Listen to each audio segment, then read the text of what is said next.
বস তোমার বাইকটা না একেবারে বাঁধিয়ে রাখার মতো। তোমার যদি মেয়ে থাকতো না বস, তাহলে জামাই হয়ে তোমার বাইকটা যৌতুক চাইতাম। হ্যাঁ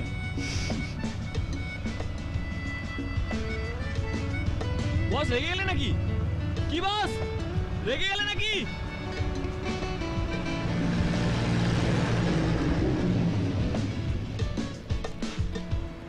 এক প্যাকেট সিগারেট দিন। ম্যাচেস। বস দুটো পান মশলা নিয়েছি। হ্যাঁ হ্যালো, হ্যাঁ শুনছি, বলো।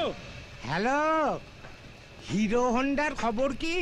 আচ্ছা হ্যালো, হিরো হন্ডা ওর বাপকে নিয়ে আসছি, বাপকে। জাপানি মডেল, ফরেন ফরেন ফরেন। আবার একটা ঢপ দিলি তো? মালটা আমার সঙ্গে চকচক করছে। কবে নিয়ে আসছিস?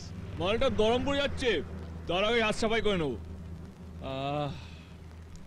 এবার বলো তো কাকা, কত দেবে? তোর সঙ্গে কি আমার টাকার সম্পর্ক রে? চা 5,000 টাকা নিয়ে নিস। 5,000 টাকা? 5,000 টাকা আজকাল জাপানি রাঙিয়াও আসে না। তুমি জাপানি বাইক নিতে যাচ্ছ? আমি রাস্তায় ঘাম জড়িয়ে বাইক চুরি করবো, তুমি তোর মাটাটাকে আমরা একটা ফাঁকা হাড়ি ধরে যাবে। বেশি কপচাস নি তো? যখন কেস খেয়ে লকআপে ঢুকিস তখন কোন বাবা তোকে বাঁচায়? থানায় টাকা খাইয়ে আমাকেই তো ছাড়িয়ে আনতে হয়। বাজে আওয়াজ না করে মালটা তাড়াতাড়ি এখানে নিয়ে আয়। যা, 1,000 টাকা বাড়িয়ে দেবো। হ্যালো হ্যালো, তোমাকে পুরো মোবিলে চড়াবো। রক্ত চোষা জানা, ব্লাড ব্যাংকে রক্ত খানা, গরিবের রক্ত খাচ্ছিস কেন? ভালোর কোনো যুগ নেই বস। এখন মানুষের শুধু একটাই চিন্তা, কি করে পরে ছেড়ে খাই। একটা সময় ছিল বস, দেশে যখন খাবার ছিল না, থাকার জায়গা ছিল না। এখন ভালো লোকের অভাব। এই দেশটা একদিন স্ক্র্যাপ মাল হিসেবে বিক্রি হয়ে যাবে, কিচ্ছু করার নেই। ওই গঞ্জনা, একটা তরকারি রুটি বানাও, খুব খিদে পেয়েছে।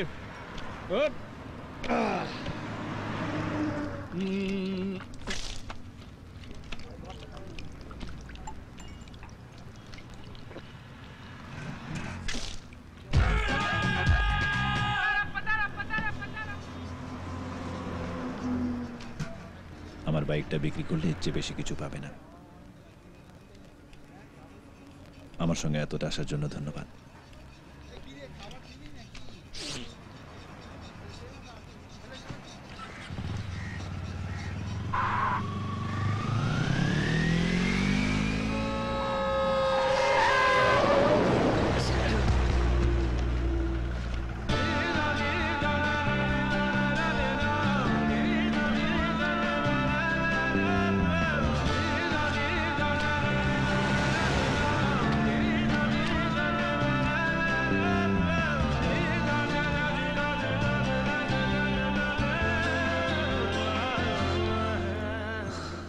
এই ভাঙা চোরা বুক নিয়ে, অবাধ্য অসুখ নিয়ে, স্বপ্নে রাখা মুখ চলেছে খুঁজে।